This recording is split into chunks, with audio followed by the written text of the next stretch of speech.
వాక్యాన్ని పెట్టుకొని కొద్దిసేపు మళ్ళీ నేను గదువుతా, వాళ్ళు ఏడుతారు ఇంకా ఎక్కువగా.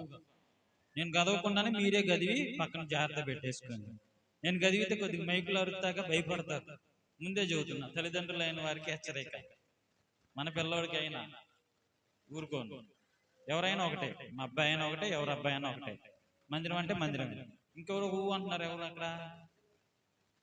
సరే, పోయిన ఆదివారం ఏం వాక్యం విన్నారు చెప్పండి. దేవుని మందిరం, దేవుని మందిరానికి రావడం వల్ల ప్రయోజనాలు కొన్ని విషయాలు నేర్చుకున్నాం. ఎంతమంది గుర్తుంది? ఎంతమంది గుర్తు లేదు? పోయిన ఆదివారం విన్న వాక్యాన్ని బట్టి ఎంతమంది ప్రార్థన చేసుకున్నారు ఈ వారం అంతట్లో? మీకు ఒక సత్యం చెప్పనా, ఈ డోర్ క్లోజ్ చేయండి, ఆ డోర్ క్లోజ్ చేసేసి మీకు ఒక విషయం చెప్పమంటారా? వినండి జాగ్రత్తగా. హల్లెలూయా, హల్లెలూయా. ఇంకెవ్వరో అనాలోచనగా ఉండదు. కొద్ది నిమిషాలు వాక్యాన్ని విన్నా. మీకు ఒక విషయం చెప్పనా, ఈ ఆదివారం చెప్పబడుతున్న వాక్యాన్ని మీరు జాగ్రత్తగా దాచిపెట్టుకొని ఉదయం అనే పలక మీద రాసుకొని ఇంటికి వెళ్ళిన తర్వాత మీ దిన జీవితంలో అంటే సోమ మంగళ శనివారాల వరకు ఎదురయ్యే పరిస్థితులను బట్టి ఈ వాక్యాన్ని పట్టుకొని ప్రార్థన చేస్తే దేవుడు ఖచ్చితంగా వాక్యానుసారమైన ప్రార్థన దేవుడు అంగీకరిస్తాడు. ఎంతమంది నమ్ముతున్నారు? మన మాటలు కాదు.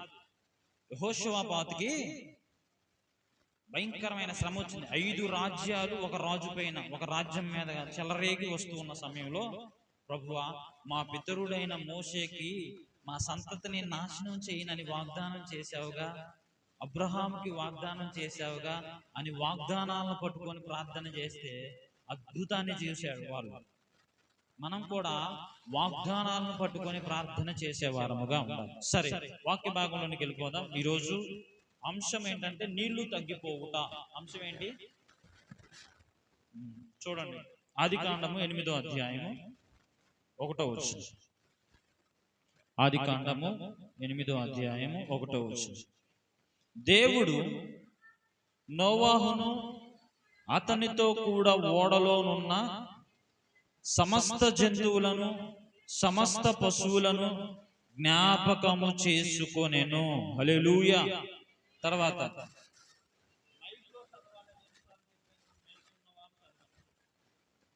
దేవుడు భూమి మీద వాయువు విసరునట్లు చేయుట వలన నీళ్లు తగ్గిపోయెను.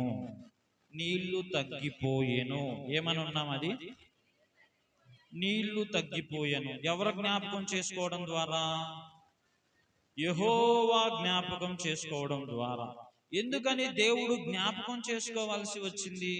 ఈ భూమి మీద ఉన్న సకలమంతా కూడా ఆయన వర్షం ద్వారా తుడిచిపెట్టేశాడు. వర్షం ద్వారా ఎన్ని దినాలు వర్షం పడిందో తెలుసా? 40 దినాలు, అంటే 40 పగళ్ళు 40 రాత్రులు, ఎడతెరుపు లేని వాన. విషయం ఏంటంటే అప్పటి వరకు, నా వైపు చూడాలి, అప్పటి వరకు భూమి మీద వర్షం పడలా. ఇది అసాధ్యం అని అనుకున్నారు వాళ్ళందరూ. ఇప్పుడు దాకా పడిందా? వినాలి వినాలి. ఇప్పుడు పడిద్దని ఈ నోవాహు చెప్పడం ద్వారా జరిగిద్దంటారా? ఇది నోవాహు మాట్లాడే మాట. ఎవరి మాట? నోవాహు సొంతంగా మాట్లాడుతున్న మాట, లేకపోతే దేవుడి చేత ప్రేరేపింపబడి దేవుని వాక్కు? అది దేవుని వాక్కు. హల్లెలూయా.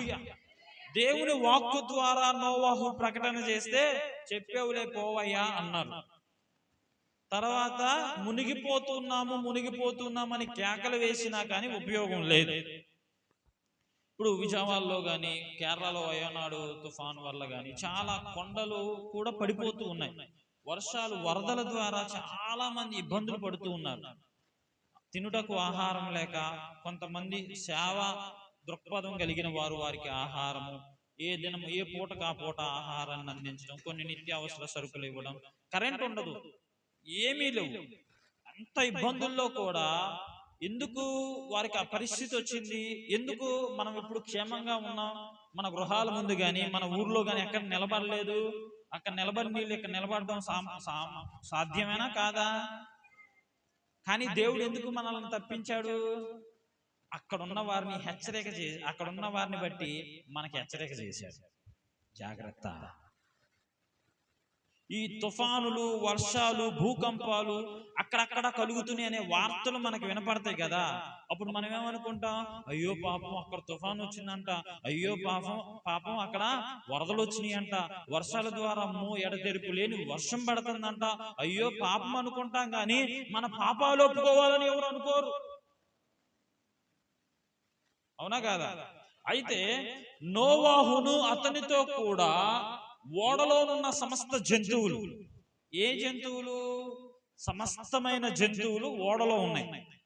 ఓడకు ఎన్ని కిటికీలు ఉన్నాయి? ఒకటే కిటికీ. ఎన్ని కిటికీలు? అయితే చూడండి, దేవుడు భూమి మీద వాయువు విసరినట్లు చేయుట వలన నీళ్లు తగ్గిపోయాను. నీళ్లు తగ్గిపోవడానికి కారణం ఎవరయ్యారు? దేవుడే. వాయువును విసిరారు. ఎన్ని దినాలు భూమి మీద నీళ్లు నిలిచాయో తెలుసా? 150 రోజులు నిలిచాయి. ఎన్ని రోజులు? 150 రోజులు నీళ్లు అలా ఉండిపోయాయి. ప్రవహిస్తున్నాయి, ఆగిపోయే చోట ఆగిపోయాయి. ఇక ఆగిపోవడానికి ఏమీ లేదు, మొత్తం నీరుతో నిండిపోయింది. ఈ భూమి అంతా కూడా, ప్రపంచంలో ఉన్న ప్రతి దేశము, ఈ భూమి మీద ఉన్న సకలమంతా కూడా నీళ్లతో నింపబడిపోయింది. ఎన్ని దినాలు తెలుసా? 150 దినాలు. మనోళ్ళకి ఇప్పుడు మహా అయితే ఒక 9 రోజులు 10 రోజులు అయి ఉంటది. ఇప్పటికీ స్టిల్ ఇబ్బంది పడుతూనే ఉన్నారు కదా. ఎంతవరకు నీళ్లు? మోకాల దాకా, మోకాల కింద దాకా. అప్పుడు మనిషికి మోకాల దాకా వచ్చేసరికి నీళ్ళు వస్తున్నాయి, వర్షం పడుతుంది. అప్పటి వరకు భూమి మీద వర్షం పడలేదుగా. పిల్లలు గంతులు వేసుకోవటం, వానలో ఆడుకోవడం. వాన అంటే ఇష్టపడే వాళ్ళు కూడా ఉంటారు. వానలో ఆడుకోవడం, సరదాగా ఉండడం, అలా ఉంటున్నారు. వర్షం రోజు రోజుకి పెద్దదైపోతుంది. అరే ఇంకా పెద్దదైపోతుంది. కొంచెం పైకి నడుము దాకా, కొంచెం పైకి భుజాల దాకా, ఇక మునిగిపోయే స్థితిలో ఉంటే నోవాహు తలుపు తీ, నోవాహు తలుపు తీ అని కేకలు వేసినా గాని తలుపు ఎవరేసారో చెప్పనా? దేవుడు వేసారు. దేవుడు వేసిన తలుపుని ఎవరన్నా తీయగలరా? దేవుడు తీసిన తలుపుని ఎవరన్నా మూయగలరా? మన జీవితాల్లో కూడా అంతే. దేవుడు ఇన్వాల్వ్మెంట్, మన దేవుడి యొక్క ప్రత్యక్షత మన జీవితంలో ఉంటే, ఎవరు ఎన్ని ప్రయోగాలు చేసినా, ఎవరు ఎన్ని మాటలు మాట్లాడినా, ఎవరు ఎంత అవమానపరిచినా, సాధ్యము కాదు, నీ వల్ల కాదు, నీకు చేత కాదు అని ఎన్ని ఇబ్బందికరమైన మాటలు మన జీవితాల్లో ఎదురైనప్పటికీ దేవుడు మనకు అనుగ్రహిస్తే దానిని ఎవ్వరు ఆపలేరు. హల్లెలూయా. బ్రతికించాలనే డాక్టర్లు, బ్రతికించాలనే కుటుంబ సభ్యులు పోరాడుతూ ఉంటారు. దేవుడు ప్రాణం తీసుకుంటే ఏంటి ఉపయోగం? కొన్ని కోట్లు, లక్షలు కూడా పెట్టారు. కోట్లు, లక్షలు, కోట్లు కూడా పెట్టి ప్రాణం దక్కించుకోలేక కరోనా టైంలో చాలా మంది కుప్ప కూలిపోయారు. కరోనా టైంలో తప్పించుకున్నాం, టైఫాయిడ్, డెంగ్యూ, మలేరియా జ్వరాల్లో తప్పించుకున్నాం, ఈ వరదల్లో తప్పించుకున్నాం. దేవుని చేతిలో నుండి తప్పించుకుంటామంటారా? ఎందుకు దేవుడు తప్పిస్తున్నాడు? ఇంకా మనము సరి చేయబడవలసిన వారమై ఉన్నాము. ఇంకా మనము మారు మనసు స్థిరంగా పొందుకోవలసిన వారమై ఉన్నామని దేవుడు పలుమార్లు మనకు అవకాశం ఇస్తూ వస్తూ ఉంటే, ఆ అవకాశాన్ని తాళదండే వారముగా, కాలు దండే వారముగా ఉంటే దేవుడు లెక్క అడుగుతాడు. జాగ్రత్త. దేవుడు మనల్ని తప్పించేది ఎందుకు? మార్పు కోసం. ఆయనతో మనము సజీవులుగా ఉండాలని, ఆయన ఆశ, ఆయనతో సహవాసం చేయాలని దేవుడు. అందుకని యేసు ప్రభు వారు ఎందుకు ఈ లోకానికి వచ్చారు అని అంటే, నశించిపోయిన దానిని వెదకు రక్షించుటకు మనుష్య కుమారుడు ఈ లోకానికి వచ్చారు. రిఫరెన్స్ ఎవరని చెప్తారా? ఎవరి గురించి, ఏ సందర్భం ఏంటి? జక్కయ్య గురించి మాట్లాడతా కిందకు వచ్చారు. సరే, ఆదికాండం 19వ అధ్యాయంలోకి వెళ్ళిపోదాం.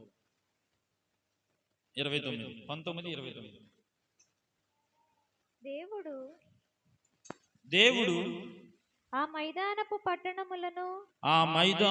పట్టణములను పాడు చేసినప్పుడు దేవుడు అబ్రహామును జ్ఞాపకము చేసుకొని లోతు కాపురమున్న పట్టణములను నాశనము చేసినప్పుడు ఆ నాశనము మధ్యన లోతు నశించకుండా అతన్ని తప్పించెను. హల్లెలూయా. ఇప్పుడు వర్షము నుండి నోవాహు కుటుంబం తప్పించబడ్డారు. సొదొమ గొమొర్రాలను దేవుడు నాశనం చేస్తూ ఉన్నాడు. ఎందుకని? వాయా వరుసలు ఉన్నట్లు లేదు. పెళ్లి చేసుకుంటూ పెళ్లికి ఇచ్చుటూ ఇల్లు కట్టుకుంటున్నారు. ఎన్నో ఆరాటాలు, ఎన్నో పోరాటాలు. ఘోరమైన పాపం చెప్పనా? తెలుసుకోవాలి. పురుషులతో, స్త్రీలతో పాపం ఆ రోజు నుంచే ప్రారంభించబడింది. లోతు కుటుంబానికి దేవదూతలు వచ్చినప్పుడు చిన్నల మొదలుకొని పెద్దల వరకు, అంటే చిన్నతనం నుంచి కూడా వారు దేనికి అలవాటు పడిపోయారు? పాపానికి అలవాటు పడిపోయారు. చిన్నలు మొదలుకొని పెద్దల వరకు, నీ ఇంటికి వచ్చినది ఎవరో, ఆమెతో మేము పాపం చేస్తాము, ఆమెను బయటికి తీసుకొని రా మాట్లాడుతున్నారు. లోతు బయటకు వచ్చి, అయ్యలారా, ఈ దుష్కారాన్ని మీరు కట్టుకోవద్దు, అవసరమైతే నా కూతురుని ఇస్తా గాని నా ఇంటికి అతిథిగా వచ్చిన వారిని నేను అలాంటి పని చేయనివ్వను అని బ్రతిమలాడాడు. ఆ పట్టణము ఘోరమైన నాశనపు కూపంలో ఉండిపోయింది. కానీ దేవుడు నాశనం చెయ్యాలనుకున్నాడు. కానీ ఎవరు గుర్తొచ్చారంట దేవునికి? ఎవరు గుర్తొచ్చారు? వాక్యం చదివాం కదా ఇప్పుడు. ఎవరు గుర్తొచ్చారు? 29వ వచనంలో అబ్రహాము గుర్తొచ్చాడు. హల్లెలూయా. అబ్రహాము గుర్తొస్తే అబ్రహామును జ్ఞాపకం చేసుకున్న దేవుడు అబ్రహామును తప్పించాడంటే అబ్రహాము ఆ పట్టణంలో లేడు.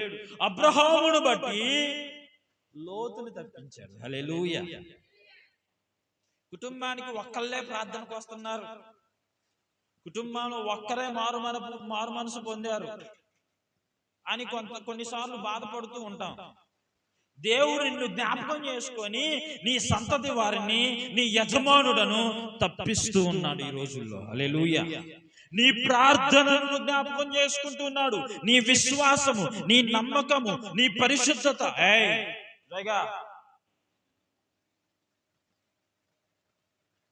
నీ విశ్వాసాన్ని నేను ముందే తల్లిదండ్రులకు హెచ్చరిక చేశా. మీ పిల్లల్ని మీ స్వాధీనంలో ఉంచుకోండి. నేను అరిస్తే పిల్లలు భయపడతారు, తర్వాత మీ ఇష్టం. సరే, ఎందుకని? నీ ప్రార్థన నీ కుటుంబానికి కవచంగా ఉంటుంది. నువ్వు ప్రార్థన చేయకపోతే ఆపద దుమ్మెత్తినట్లుగా మీదకు వచ్చేస్తుంది. గాలికి ఊగిపోయి పడిపోయే ప్రాకారాల వంటిగా మన ప్రార్థనా జీవితాలు ఉండకూడదు. ఎన్ని అలజడులు వచ్చినా, ఎంత తుఫాను వచ్చినా, ఎంత గాలి వచ్చినా, ఎంత పరిస్థితులు వచ్చినా చెక్కు చెదరని విశ్వాసం మనలో ఉండాలి. హల్లెలూయా. అబ్రహామును జ్ఞాపకం చేసుకొని లోతును తప్పించాడు. లోతు భార్య మరలా వెనక్కి తిరిగేసింది. ఇప్పటికీ ఉప్పు స్తంభంగా మారిపోయింది. అయితే లోతు కుమార్తెలు నెప్టో చేతులు పట్టుకొని లాక్కొచ్చాడు ఆయన. ఇప్పుడు నోవాహును జ్ఞాపకం చేసుకున్నాడు.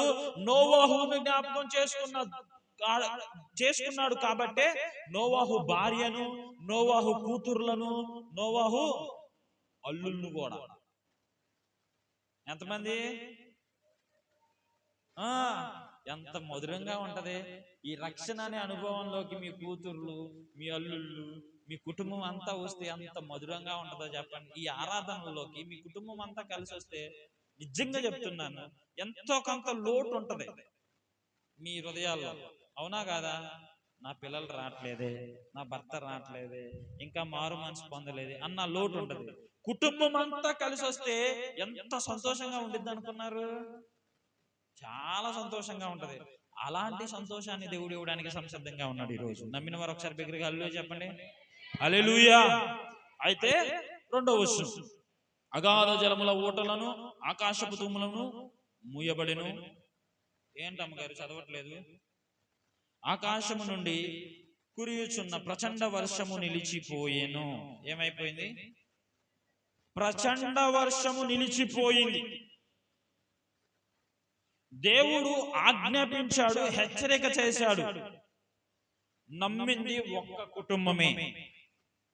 ఇప్పుడు కూడా దేవుడు సువార్త ద్వారా, సేవకుల ద్వారా, ప్రసంగాల ద్వారా, సభల ద్వారా, కుటుంబ ప్రార్థనల ద్వారా ఎన్నో మార్లు హెచ్చరిక చేస్తూ ఉన్నాడు. కానీ దీనిని నిర్లక్ష్యం చేసిన వారు వర్షంలో మునిగిపోయి నాశనమైనట్లుగా పాడైపోతారు. కానీ లక్ష్యం ఉంచింది ఎవరో చెప్పనా? నోవాహు కుటుంబం. తండ్రి, నా కుటుంబము నోవాహు కుటుంబం వలె ఉండాలి ప్రభువా అని ప్రార్థన చేయాలి, రక్షించబడే వారముగా ఉండాలని. అయితే 7వ నెల 4వ వచనంలోకి వచ్చేసేయండి. 7వ నెల 17వ దినమున ఓడ ఆరారాతు కొండ మీద నిలిచెను. అయితే 150 రోజులు వర్షం అట్లానే ఉండిపోయింది. 7వ నెల వాళ్ళ ఇశ్రాయేలీయుల క్యాలెండర్ ప్రకారం 7వ నెల. ఆ నెల నేను చూడలేదు, లేకపోతే చెప్పేవాడిని. 7వ నెల 17వ దినమున. ఆ 17వ దినమున ఓడ ఎక్కడ నిలబడిందంట? అరారాతు కొండ. చెప్పండి ఒకసారి. ఈ పదాలు ఎందుకు అనుకున్నాం చెప్పించేది, కొంచెం నోరన్నా సడలిద్ది. అరారాతు కొండ. అరారాతు కొండ మీద ఓడ నిలబడింది.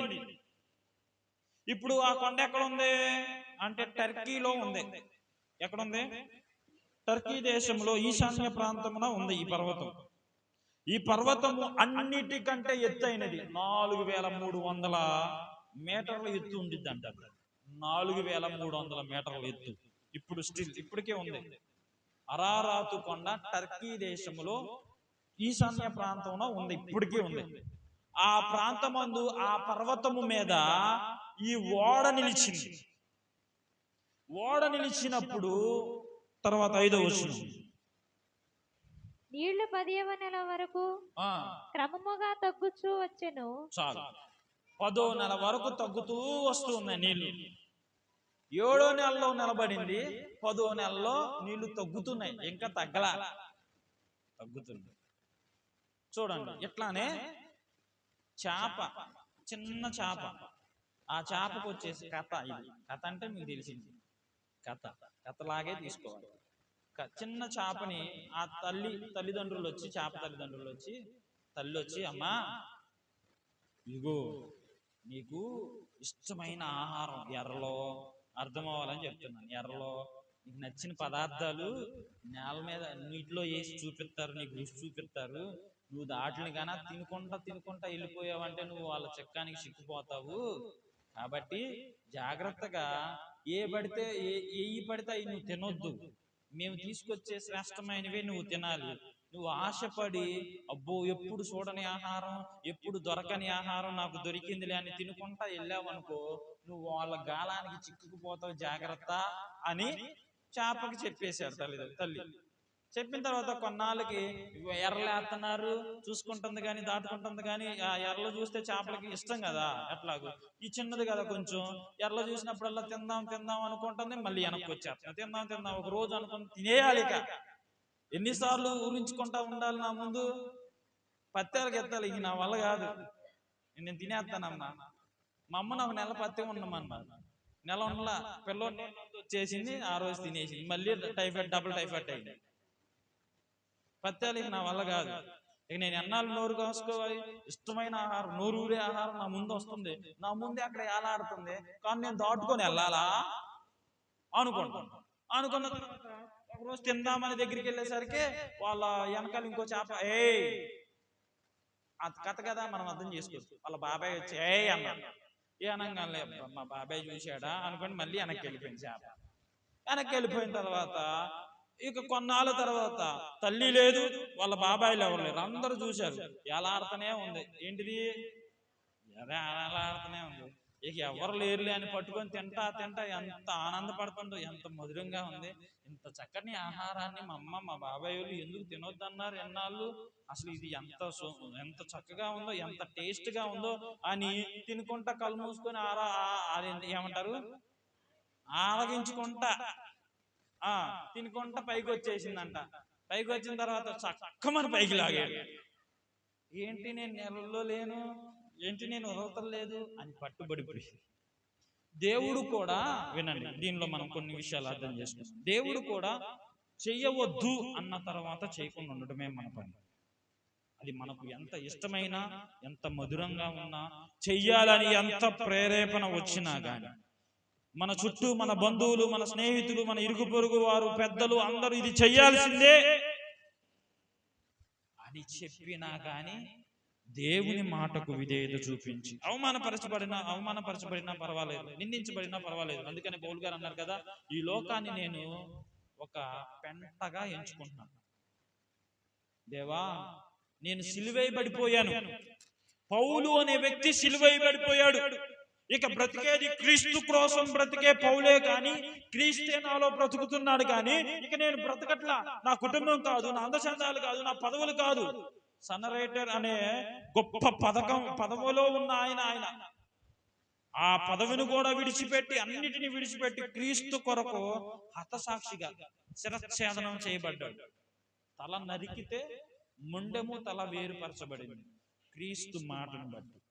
అటువంటి పౌరుషం కలిగిన భక్తి మనం చేయాలి. హల్లెలూయా. చూడండి, అయితే దానియేలు గ్రంథంలోకి వెళ్ళిపోదాం. ఆదికాండాన్ని అలానే ఉంచండి. దానియేలు గ్రంథానికి వెళ్ళిపోదాం. 6వ అధ్యాయం 10వ వచనం. ఇట్టి శాసనము సంతకము చేయబడినని దానియేలు తెలుసుకొనినను అతడు తన ఇంటికి వెళ్ళి యథాప్రకారముగాను దినము 3 మోకాల్లోని తన ఇంటి పై గది కిటికీని యెరూషలేము తట్టునకు తెరవబడి ఉండగా, ఇక్కడ ఎవరో నోవాహు అసలు నీళ్లు తగ్గాయా లేదా అని కిటికీ తీశాడంట. ఏం తీశాడు? కిటికీ తీశాడు. ఇప్పుడు దానియేలు గారు ప్రవక్త, ప్రవక్త గారు ఒక శాసనం వచ్చేసింది. నన్ను తప్ప రాజుగారు, నన్ను తప్ప ఇంకా ఎవరిని ఆరాధించినా గాని, నేను నిలవబెట్టే ప్రతిమకు మ్రొక్కితేనే నన్ను తప్ప ఇక ఏ దేవునికి మీరు ప్రార్థన చేసినా గాని చంపివేయాలి, సింహాల బోనులో పడవేస్తాం అనే శాసనము దేశము మొత్తము మీద వెల్లడైపోయింది. చంపేస్తారు, సింహాల బోన్లో వేసేస్తారు. సింహాల బోన్లో వేశారంటే సింహాలు మనుషులు చూస్తే ఎంత ఆరాటంగా తింటాయో తెలుసు. చాలా క్రూరంగా తినేసి పీల్చేసి లాక్కొని తినేస్తాయి. ఇట్టి శాసనం వచ్చేసింది, చంపేస్తారు. చచ్చిపోతానని తెలిసి కూడా యథాప్రకారం, యథాప్రకారము యెరూషలేము తట్టు ఎక్కడున్నాడు ఆయన? ఆయన ఎక్కడున్నాడు అన్నా నేను. ఆయన ఎక్కడున్నాడు? ఇంటి పైన ఉన్నాడమ్మా. ఏ దేశంలో ఉన్నాడు? మళ్ళీ ఇప్పుడు దానియేలుకి వచ్చాక మనం ఏ దేశంలో ఉన్నాడు? నెబుకద్నెజరు రాజుగా ఉన్న కాలంలో బబులోనులు. ఎక్కడున్నాడు ఆయన? బబులోనులు. వాళ్ళ దేశం కాదు, వాళ్ళ ప్రాంతం కాదు. అక్కడున్న మనుషులందరూ ఇశ్రాయేలీలు కాదు. కొంతమంది యవనస్తులను, జ్ఞానం కలిగిన వారందరినీ రాజుగారి దగ్గర పనిచేయడానికి తీసుకెళ్లారు. అట్లా తీసుకెళ్లిన వాళ్ళ పేర్లే వీళ్ళు. షడ్రకు, మేషకు, అబేద్నెగో. కొంతమంది షడ్రకు, మేషకు, అబేద్నెగో అని పేర్లు పెట్టుకుంటారు. విన్నారా ఎప్పుడన్నా? అరే షడ్రకు, అరే మేషకు, అరే అబేద్నెగో అని పేర్లు పెట్టుకుంటారు. విన్నారా? నిజం చెప్పనా? ఎవరు భయపడద్దే? బబులోని దేశంలో వాళ్ళ విగ్రహాలు పేర్లు అయ్యాయి. షడ్రకు, మేషకు, అబేద్నెగో అని ఎవరి విగ్రహాలు పేర్లు? అన్యులు ఆరాధన చేసే విగ్రహ పేర్లు అయ్యాయి. అసలు వాళ్ళ పేర్లేంటి? మిషాయేలు, అనన్య, అజర్య. ఎక్కడ పేర్లు? పుట్టిల్లు పేర్లు. ఇప్పుడు ఎక్కడికి వచ్చిన తర్వాత ఎట్లా మారిపోయారు? మన వాళ్ళు ఏమో షడ్రకు, అరే షడ్రకు అంటే ఏంటి? బబులోని దేవతను పిలుస్తున్నాడు అంటే. ఇప్పుడు పెట్టుకున్న వాళ్ళు తప్పు కాదు, వాళ్ళు కొంచెం తెలియక పెట్టుకున్నారులే. కానీ కొంచెం సత్యంగా మనం బైబిల్ చదువుకుంటే మనకు అర్థమైంది. అరే మేషకు, అబేద్నెగో అని పేర్లు అసలు వాస్తవం చెప్తున్నా మీకు. వాళ్ళని ఏదో కించపరచాలని కాదు నా ఉద్దేశం, వాస్తవం. వాళ్ళ దేశంలో ఉన్న విగ్రహాల పేర్లు, వాళ్ళ దేవతలు, ఆరాధించే దేవతల పేర్లు. అయితే చూడండి, ఇక్కడ అట్టి శాసనం వచ్చినప్పటికీ కూడా కిటికీ తెరిచాడు. కిటికీ తెరిచి యథాప్రకారం ప్రార్థన చేస్తున్నారు. హల్లెలూయా. అధికారులు, ఉద్యోగాలు చేసేవాళ్ళు, టీచర్లు, అంగన్వాళ్ళు, లేకపోతే పనులకు వెళ్ళే వాళ్ళు, ఒక ఆజ్ఞ వచ్చింది, మీరు ఈ రోజుగానే వస్తే రావాల్సిందే, పై అధికారి వస్తున్నాడు, ఖచ్చితంగా మీరు ఉద్యోగంలో హాజరవ్వాల్సిందే, పనులకి వెళ్ళే వాళ్ళు మీకు 500 ఎత్తంటే నేను 1000 రూపాయలు ఇస్తాను అంటున్నాడు. ఆదివారం 1000 రూపాయలు ఉంటే మనకి ఏదో అప్పు కట్టుకోవచ్చులే అని వెళ్ళిపోతూ ఉంటాము. అదేంటి వెళ్ళిపోవటం మంచిదేనంటారా? యథాప్రకారం మందిరానికి వస్తున్నారా? కొన్నిసార్లు మనం పరీక్షించుకోవాలి. ఎన్ని శాసనాలు వచ్చినా గాని ఆయన మాటను మీదే వారముగా మనం ఉండకూడదు. అయితే కిటికీని ఎబ్రీ భాషలో అంటారు కదా, కిల్లేన్ అంటారు. ఏమంటారు? కిల్లేన్ అంటారు ఎబ్రీలో కిటికీని. ఆ కిటికీని తెరిచి ఆ నోవాహు కట్టిన ఓడలో ఒకే ఒక కిటికీ ఉంది. ఎన్ని కిటికీలు ఉన్నాయి? ఒక్కటే కిటికీ ఉంది. చూడండి, ఆది కాండంలోకి వెళ్ళిపోదాం. 8వ అధ్యాయము 7వ వచనం.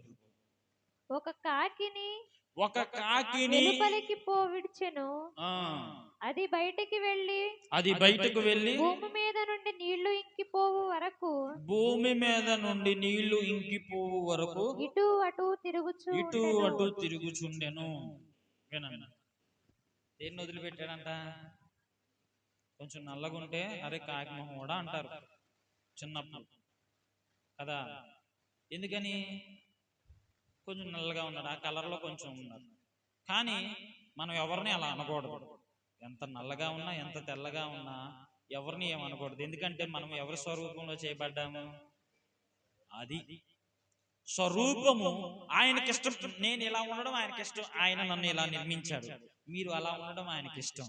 ఎవరికి ఇష్టం ఉన్నా లేకపోయినా నన్ను సృష్టించిన నా దేవుని నా రూపం ఇష్టమై ఉండి నన్ను చేశాడు కాబట్టి నా రూపాన్ని బట్టి నేను దేవుని మహిమపరుస్తాను అని మనం ఉండాలి. ఓకేనా? అయితే వదలగా ఈయన దేన్ని వదిలిపెట్టాడంట? కిటికీ తెరిచి. దానియేలు కిటికీ తెరిచి ఏం చేస్తున్నాడు? ఎందుకు యెరూషలేము తట్టు తిరిగి ప్రార్థన చేస్తూ ఉన్నాడు? ఎందుకు యెరూషలేము తట్టు తిరిగి ప్రార్థన చేస్తూ ఉన్నాడు? ఇది బానిసలుగా వచ్చారు ఇక్కడికి, కానీ స్థిరమైన దేశమేది? ఇశ్రాయేలు, యెరూషలేము. ఏది? వాళ్ళ పుట్టిల్లేది? వాళ్ళ పుట్టిన దేశమేది? వారి పితరులు జీవించిన దేశమేది? దేవుడు వాగ్దానము చేసిన దేశమేది? ఆ యెరూషలేము తట్టు తిరిగి, ప్రభువా, మేము ఈ బానిసత్వం భరించలేకపోతూ ఉన్నాం, మమ్ములను నీవు వాగ్దానము చేసిన దేశంలోనికి తీసుకొని వెళ్ళు అని 70 సంవత్సరాల తర్వాత ప్రార్థించిన ఒకే ఒక్కడు దానియేలు మాత్రమే. హల్లెలూయా. ఎందుకని దానియేలు ఆ లేఖనాలను బట్టి ప్రార్థన చేశాడు? ఆ లేఖనాలను దానియేలు గుర్తుపెట్టుకున్నాడు కాబట్టి 70 వారాల లేఖనాన్ని, మర్మాన్ని దానియేలుకు దేవుడు తెలియజేశాడు. దానియేలు గ్రంథం చదివితే రాబోతున్న రాకడ గూర్చిన సూచనలు ఉన్నాయి. ఎందుకని? వాక్యాన్ని గుర్తుపెట్టుకుంటే దేవుని మనము సంపూర్ణంగా అర్థం చేసుకోగలం. వాక్యం మన హృదయాల్లో లేకపోతే దేవుని మనం అర్థం చేసుకోలేము. దేవుని ఆలోచనలు ఏంటో తెలియదు, దేవుని ఉద్దేశాలు ఏంటో తెలియదు, దేవుడు మన జీవితాల్లో చేయాలనుకున్న కార్యాలేంటో తెలియదు. మన ఇష్టం మనం చేసుకుంటా వెళ్ళిపోతుంటే, మనకు నచ్చింది మనం చేసుకుంటా వెళ్ళిపోతుంటే, వినండి జాగ్రత్తగా, ప్రార్థన చేసుకోవడం ఎంతమందికి ఇష్టం? ఒకసారి చేతులెత్తండి. ప్రార్థన చేసుకోవడం ఎంతమందికి ఇష్టం? దేవునికి స్తోత్రం. మిమ్మల్ని అందరిని బట్టి దేవునికి మహిమ. హల్లెలూయా. అయితే ఎంతమంది ప్రార్థన చేసుకుంటున్నారు? ప్రతిరోజు ఎంతమంది ప్రార్థన చేసుకుంటున్నారు? ప్రతిరోజు. ఇది నేను కాదు, దేవుడే మిమ్మల్ని చూస్తున్నారు.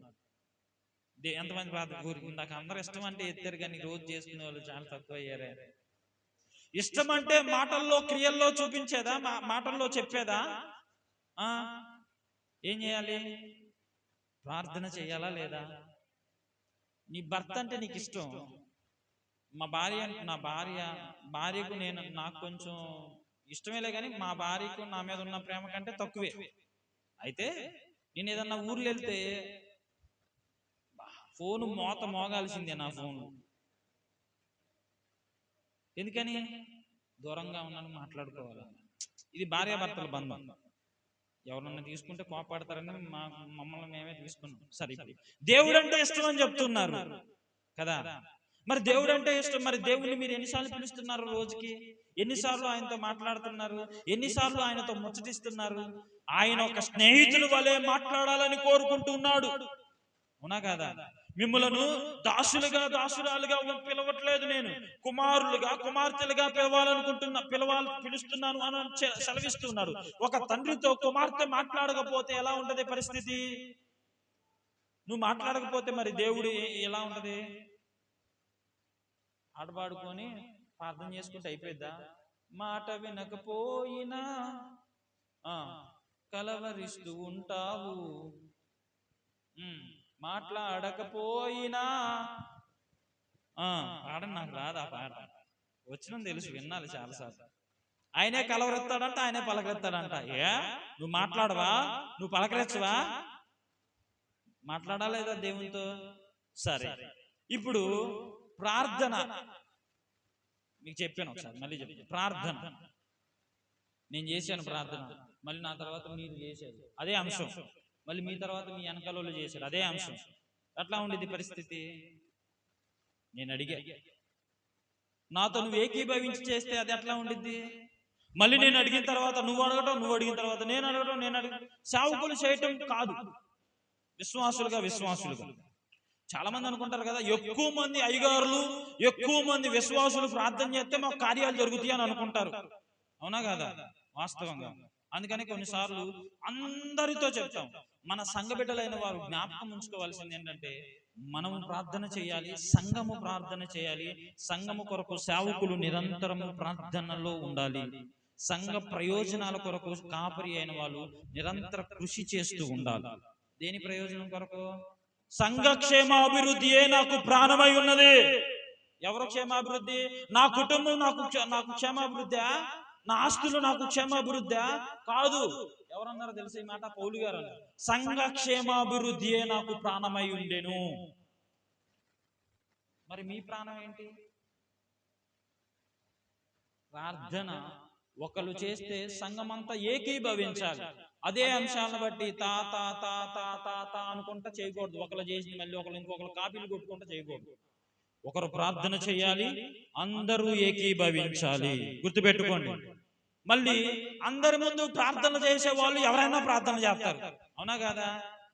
నన్ను ప్రార్థన చేయమంటే అందరి ముందు 1 గంట అయినా ప్రార్థన చేస్తానేమో, కానీ నా ప్రార్థనలో దమ్ము, నా ప్రార్థనలో భక్తి, దేవుడు ఆలకించే ప్రార్థన ఎప్పుడు తెలిసిందో చెప్పనా? ఒంటరిగా నేను కూర్చున్నప్పుడే తెలిసింది. ఒంటరిగా పట్టుమని ఒక 10 నిమిషాలు ప్రార్థన చేయడం రాదు. ప్రార్థనలో మైకుల్లో గాని, మందిరాల్లో గాని, లేకపోతే కుటుంబాల్లో గాని, ఎక్కడైనా బయటికి వెళ్ళినప్పుడు గాని గంటలు ప్రార్థన చేస్తే అది ఉపయోగపడే ప్రార్థన కాదు. నీ ప్రార్థన అనే ప్రార్థనకు ఫలితం ఎక్కడ దొరికిద్దంటే, నీవు ఒంటరిగా దేవుని సన్నిధిలో కూర్చున్నప్పుడు, నీ హృదయము దేవునికి సమర్పించినప్పుడు, నీ హృదయంలో పరిశుద్ధత ఉన్నప్పుడు, పాపము లేనప్పుడు, ఎలాంటి దోషారోపణ మనలో లేనప్పుడు, అందరూ మనల్ని దూషించడమే. ఆరోపణలు చేస్తున్నారా? బయట వాళ్ళు ఆరోపణలు చేయడం వేరు. వినండి. కుటుంబస్తులు ప్రతిసారి ఆరోపణలు చేయరు మనల్ని, అవునా కాదా? కుటుంబంలో మనల్ని ప్రేమించేవారు ప్రతిసారి మనల్ని ఆరోపణలు చేస్తారా? ఎవరైనా చేస్తారు? యాపిని బాబాయ్ ఎప్పుడు ఇది చేయలేదు, అది చేయలేదు అని ఎప్పుడు అంటూనే ఉంటారా? అనరు. ఒక్కోసారి అంటారు, ఒక్కోసారి అనరు. నచ్చినప్పుడు అంటారు, నచ్చినప్పుడు మౌనంగా ఉంటారు. నచ్చినప్పుడు మౌనంగా ఉంటారు, నచ్చినప్పుడు అంటారు కదా. ఇప్పుడు వినండి జాగ్రత్త. పదే ఒకరు ఒక విషయాన్ని బట్టి మనల్ని హెచ్చరిస్తున్నారు అంటే జాగ్రత్తగా. పదే మనలను ఒక విషయాన్ని బట్టి హెచ్చరిస్తున్నారు అంటే దాన్ని చులకనగా తీసుకోకూడదు. చులకనగా తీసుకున్నామా జాగ్రత్త, కీడులో పడిపోతాం. ఎందుకు ఈ బ్రదర్ ఇలా మాట్లాడారు, ఎందుకు ఈ అమ్మాయి ఇలా మాట్లాడారు, ఎందుకు ఈ బాబు ఇలా మాట్లాడారు అని ఆలోచించాలి.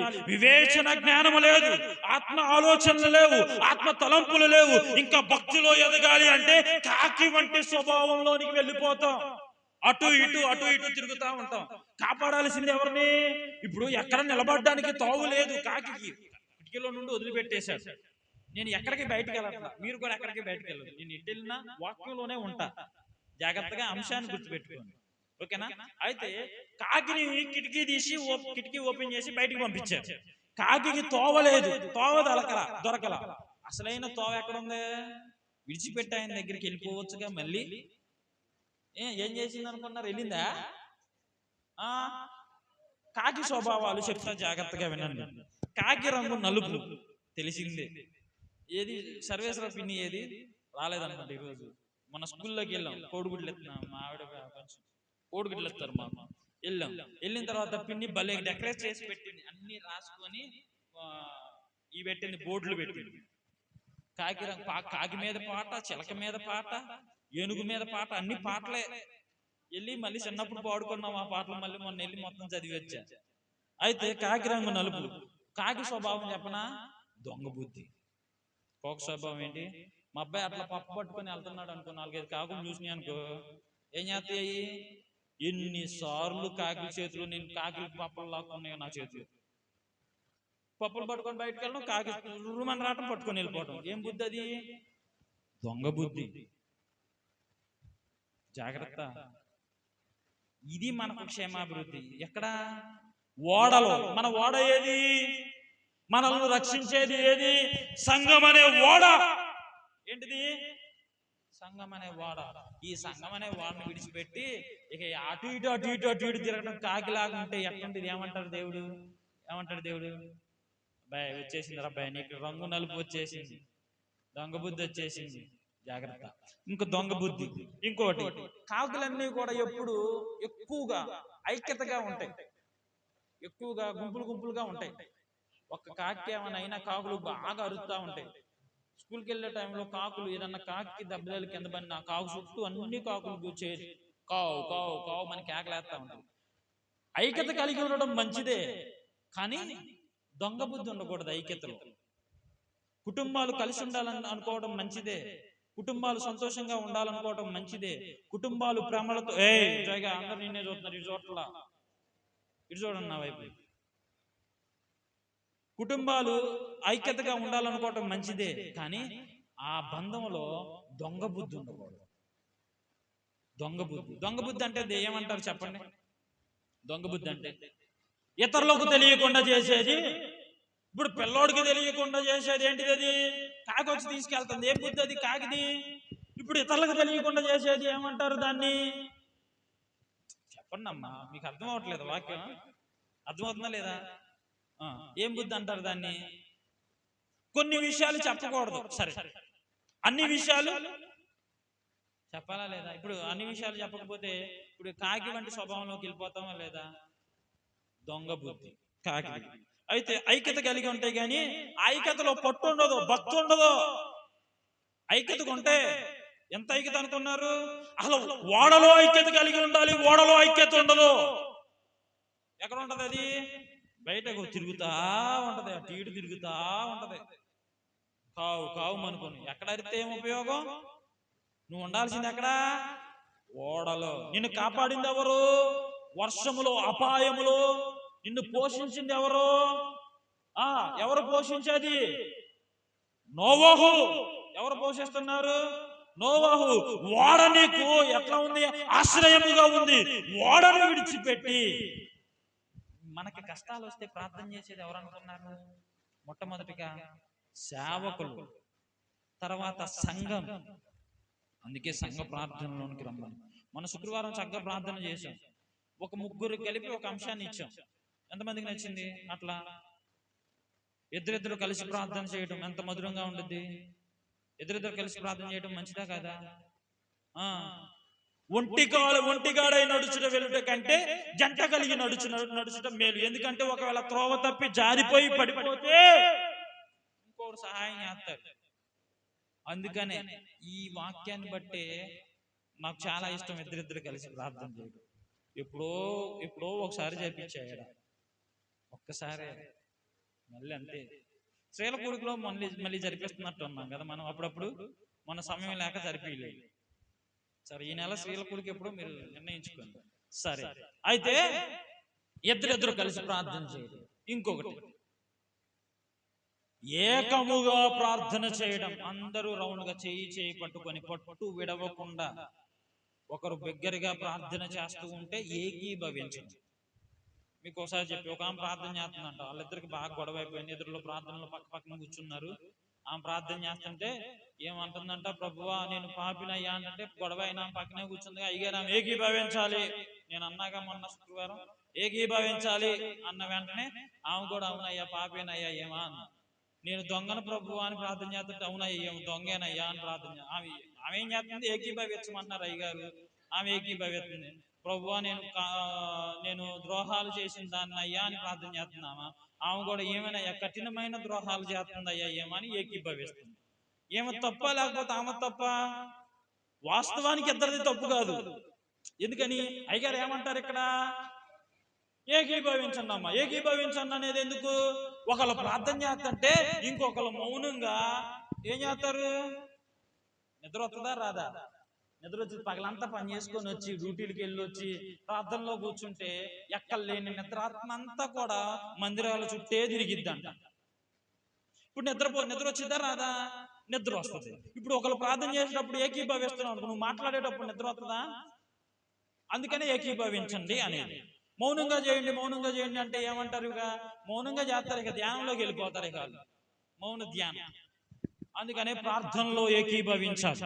అయితే ఇట్లా ఉండేసరికి అంత అయిపోయిన ప్రార్థన అయిపోయిన తర్వాత ఏంటే, నేను పాపినా, అదేంటక్క, నేను ద్రోహినా, నేను కఠినస్తురాలినా, అదేంటక్క, నేను ఎప్పుడు అన్నానక్క, దాన్ని ప్రార్థన చేస్తుంటే అన్నావుగా అమ్మా, అదేంటక్క అయ్యగారు ఏకీభవించమంటున్నారు, నేను ఏకీభవించడం తప్పు అని మళ్ళీ గొడవ అయిపోయింది ఇద్దరికి. ఆ ఏకీభవింపు కాదు, ఏకీభవించి తప్పు సరి చేసుకోవాలనుకుని ప్రార్థన చేసేటప్పుడు తప్పును విడిచిపెట్టాలి. అతిక్రమములు దాచిపెట్టువాడు, ఇప్పుడు దాచిపెట్టి ప్రార్థన చేస్తే ఏం ఉపయోగం? వాటిని ఒప్పుకోవాలి. ఇక్కడ దాకా అందరికి ఇష్టమే, చివరిదే వచ్చేసరికి చాలా కష్టం. ఏంటిది అది? విడిచిపెట్టాలి. అతిక్రమములు ఒప్పుకొని విడిచిపెట్టాలి. ఇది చాలా కష్టతరమైనది. ఒప్పుకోమంటే ఒప్పుకుంటాం, ఎన్ని సార్లు అయినా, రోజుకి 100 సార్లు ఒప్పుకోమన్నా ఒప్పుకుంటాం, కానీ విడిచిపెట్టాలి అనే స్వభావం వచ్చేసరికి విడిచిపెట్టలేదు. నువ్వు విడిచిపెట్టవలసినవి విడిచిపెట్టకపోతే ధరించుకోవలసినవి ధరించుకోలేవు. జాగ్రత్తగా వినండి. విడిచిపెట్టవలసిన ప్రాచీన స్వభావాన్ని విడిచిపెట్టకపోతే ధరించుకోవలసిన నవీన స్వభావాన్ని ధరించుకోలేము. కాకి స్వభావాల్లోకి వచ్చేసరికి ఇది మలినమైన ఆహారాన్ని తింటది. ఏం ఆహారాన్ని తింటది? మలినమైన ఆహారాన్ని తింటది. చాలా మంది యూత్ మీటింగ్ లో అడుగుతారు అనుకున్నాను, అడగల. ఇప్పుడు దేవుడి దగ్గర పెట్టిన ప్రసాదాలు తినొచ్చు నేను అన్న ప్రశ్న చాలా మందికి వస్తూ ఉంటుంది. తినొచ్చు అంటారా మనం? ఎందుకని తినకూడదు? నేను హిందువులుగా ఎవరన్నా వచ్చి మేము మా దేవుడికి మీకు ఎప్పుడైనా పలహారం పెట్టి మీ భోజనాలు, మీ చర్చిల కాడ భోజనాలు పెడితే మేము వచ్చి తింటున్నాగా, మరి మేము పెట్టిన ఎందుకు తింటారు అని అడిగితే ఏం సమాధానం చెప్తారు? చెప్పండి, ఏం చెప్తారు? చెప్పనా? తెలివి కలిగింది చెప్పనా? ఒక ఆలోచన చెప్పనా? మీకు వస్తేలే మళ్ళీ నాది కూడా ఒక ఆలోచన చెప్పనా? వినండి అమ్మా, వినండి. అమ్మా, మీ దేవుడి దగ్గర పెట్టినవి అది మీది. మా క్రైస్తవంలో కూడా, మా క్రీస్తుని వెంబడించే శిష్యుల్లో కూడా బల్లారాధన, రొట్టె ద్రాక్ష రసం ఇస్తాం. మీరు వచ్చి అడిగినా మేము అయ్యేవం. ఎందుకంటే అవి దేవుడు మా కొరకు ప్రత్యేకింపు చేశాడు. అది మీ ప్రత్యేకం. మీ ఇంటికి పిలవండి, మేము వచ్చి చక్కగా భోజనం చేస్తాం. మా ఇంటికి పిలిస్తే మీరు వచ్చి చేయండి. కానీ బల్లారాధన ఎవరికన్నా ఇస్తారా?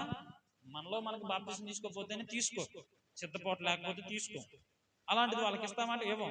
మరి ఇది మనకు ప్రత్యేకమైనది, అది వాళ్ళకు ప్రత్యేకమైనది. వాళ్ళ ప్రత్యేకమైనది వాళ్ళే తినాలి, మనకు ప్రత్యేకమైనది మనమే తినాలి. సరేనా? ఇది నిషిద్ధమైన ఆహారాన్ని తింటది.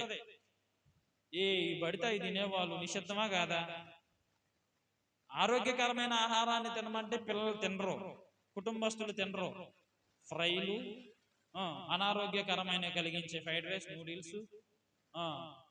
అసలు మాకు పెళ్ళైన కొత్తలో నా భార్యను చూస్తే నాకు ఎంత కోపం వచ్చేదో.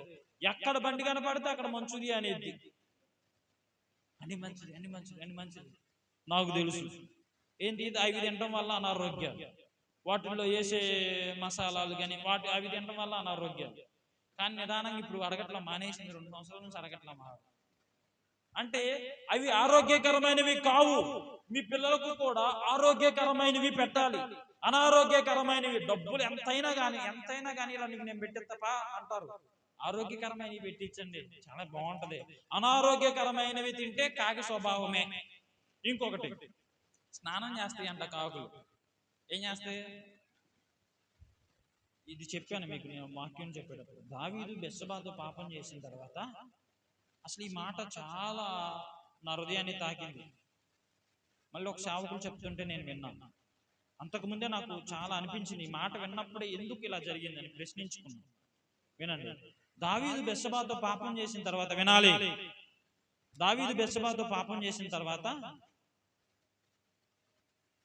దావీదు ఏమన్నాడు అనుకున్నారు? బెత్షెబాతో, అమ్మా స్నానం చేసి, ఏమన్నాడు? స్నానం చేశారు. స్నానం చేస్తే చేసిన పాపం పోయిందా? శిక్షగా ఎలా వచ్చింది? కుమారుడు మరణించడం ద్వారా శిక్షను పొందుకున్నాడు.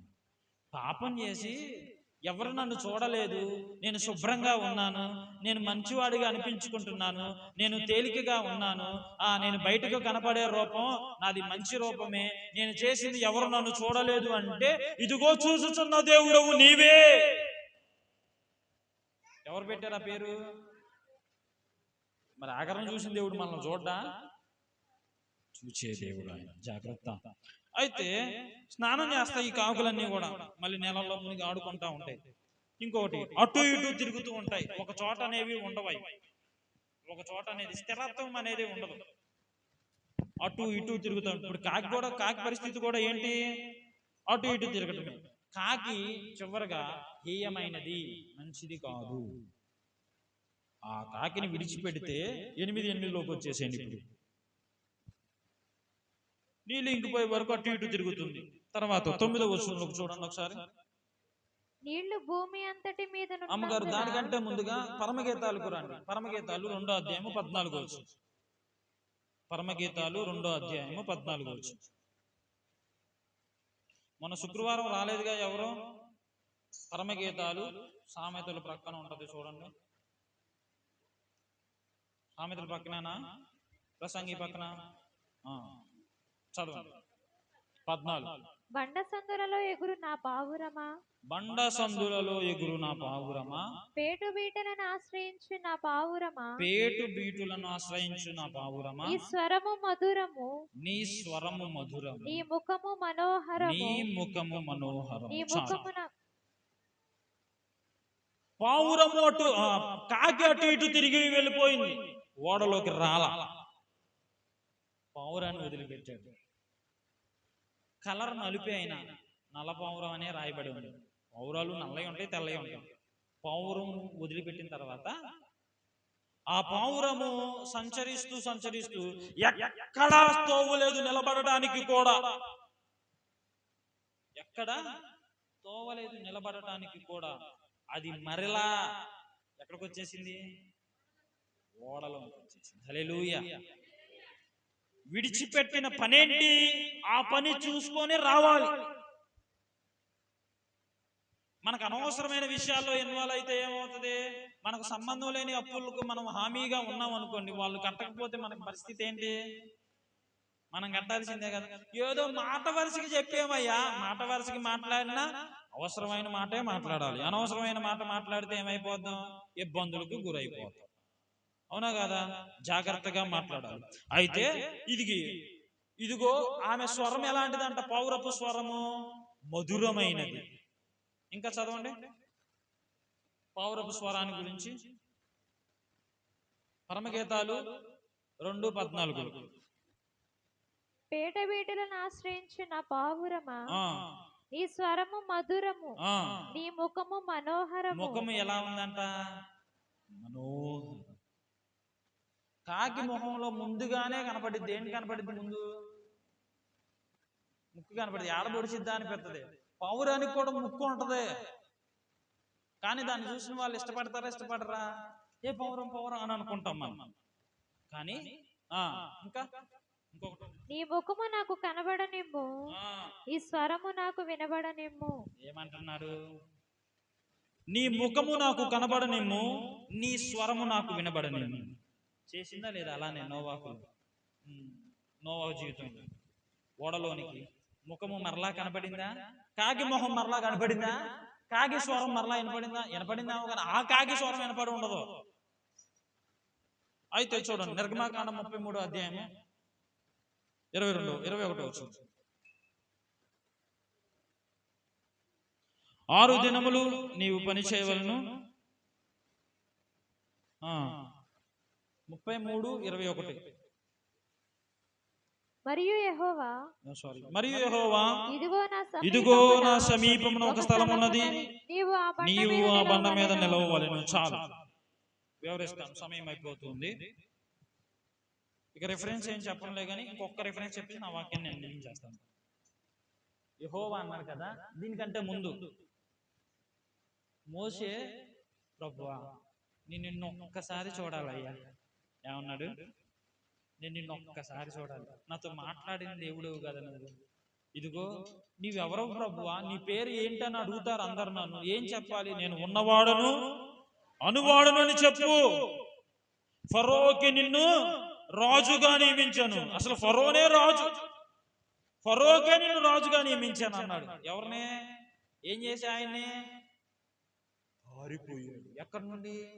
ఐగుప్తులో నుండి పారిపోయి ప్రాణభయం చేత గొర్రెలు కాచుకుంటూ ఉన్న సమయంలో ఎవరో ఈ అబ్బాయి బాగా నమ్మకంగా ఉన్నాడు అబ్బాయి అని కూషీయులు, అంటే ఆఫ్రికా దేశానికి సంబంధించిన వాళ్ళు, ఇప్పుడు మనకు అర్థం అవ్వాలి అంటే ఆఫ్రికా దేశానికి సంబంధించిన వాళ్ళలో ఒక ఆయన, అబ్బాయి నమ్మకంగా ఉన్నాడు అబ్బాయి అని వాళ్ళ కూతురులో ఒక ఆమెనిచ్చి పెళ్లి చేశాడు.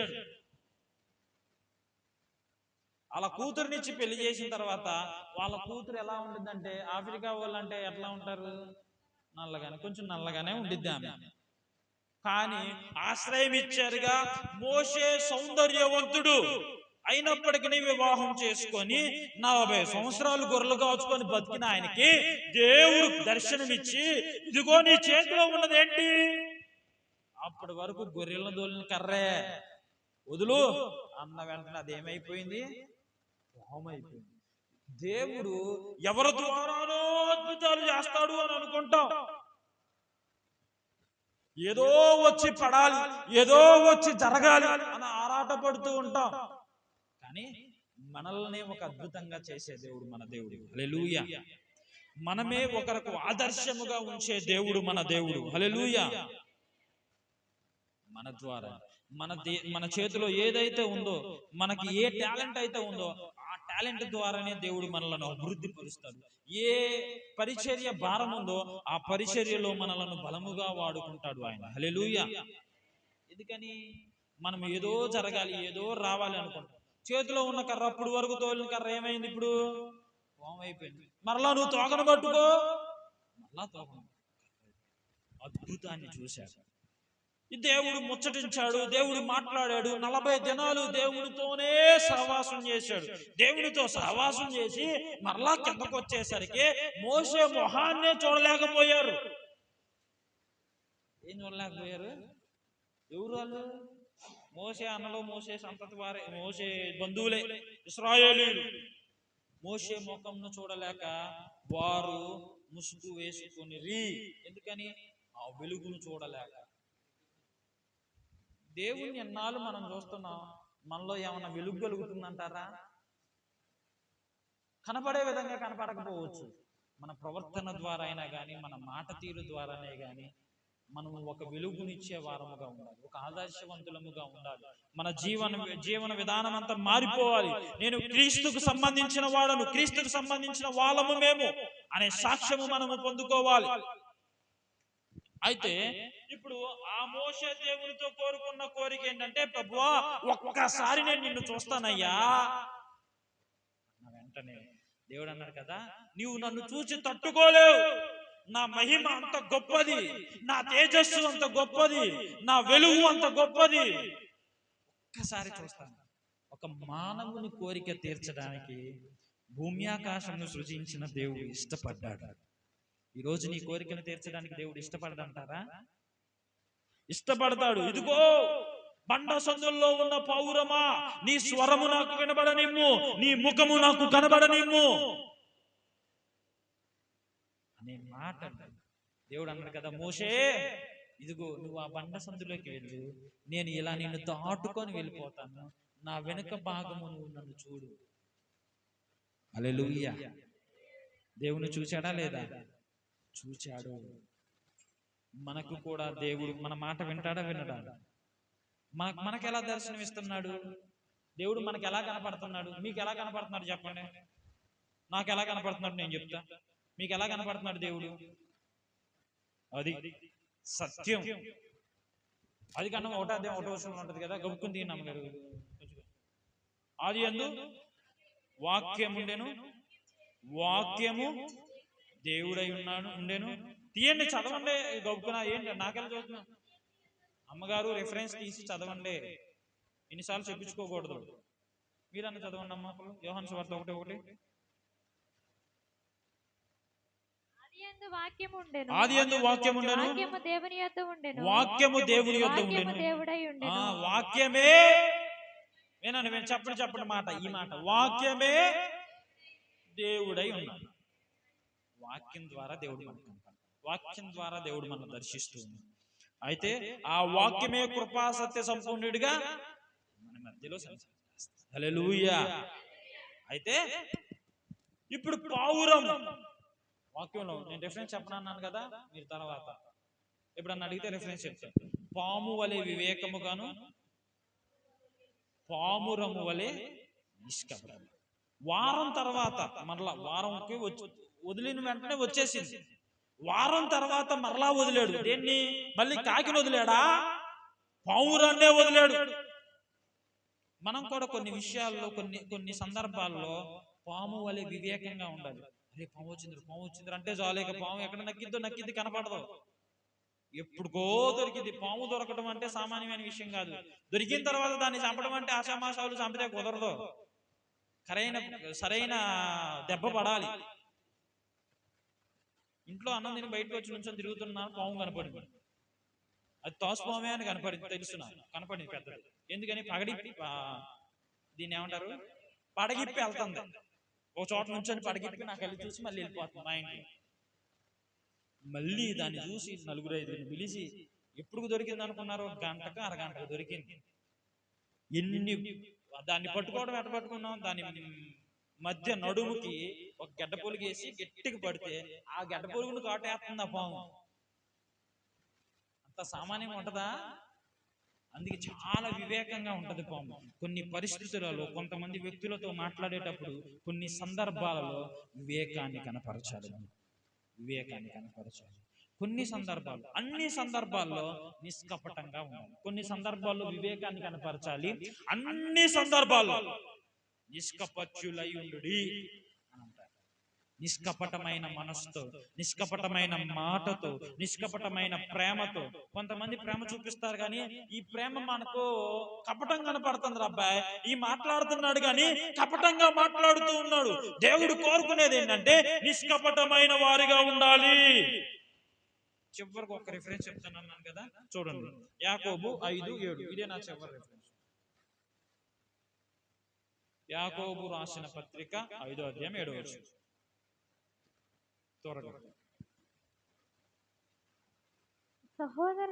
సహోదరులారా, ప్రభువు రాకడ వరకు ఓపిక కలిగి ఉండుడి. వినాలి. మళ్ళీ వారం తర్వాత ఆ పావురాన్ని విడిచిపెడితే ఆ పావురం వారం ఆగాడు. ఏమాగాడు? వారం ఆగటం వెయిట్ చేస్తున్నాడు. అంటే ఓపిక కావాలి. వెయిట్ చేయడంలో ఓపిక అవసరం. ఎదురు చూసే సమయంలో ఓపిక ఉండాలి. కొన్నిసార్లు ఓపిక క్షీణించిపోతుంది. వారం ఆగిన తర్వాత మరలా పావురాన్ని వదిలితే పావురం చక్కగా ఒలీవ కొమ్మను తీసుకొని వచ్చింది. హల్లెలూయా. ఒలీవ చెట్టు పెరుగుతుంది అని అంటే, ఒలీవ చెట్టు పెరుగుతుంది అంటే దాని అర్థం ఏంటి?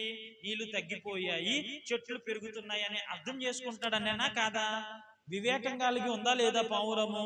నిష్కపటం కలిగి ఉందా లేదా పావురము? అందుకనే సహోదరులారా, ప్రభు రాకడను బట్టి చదువు. ప్రభువు రాకడ వరకు రాకడ వరకు ఓపిక కలిగి ఓపికతో ఉండాలి. మన విశ్వాసముగా ఉన్న మనము ఫైనల్ గా ఓపిక మనకు చాలా అవసరం. చదవండి. చూడుడి వ్యవసాయకుడు తొలకరి వర్షమును వ్యవసాయకుడు ఏం చేస్తాడు? తొలకరి వర్షం కొరకు ఎదురు చూస్తారు, కడవరి వర్షం కొరకు కూడా ఎదురు చూస్తాడు. చూడ్డా, వర్షాలు ఎప్పుడు పడతాయో, నాట్లు ఎప్పుడు వేయాలో అని ఎదురు చూస్తారా లేదా? చదవండి. వరకు విలువైన భూఫలము నిమిత్తము ఓపికతో కాచుకొనుచు దాని కొరకు కనిపెట్టును కదా. కనిపెడతాడు కదా. ప్రభువు రాక సమీపించుచున్నది. ప్రభువు రాకడ సమీపించున్నది. చాలు, ప్రభువు రాకడ సమీపించున్నది.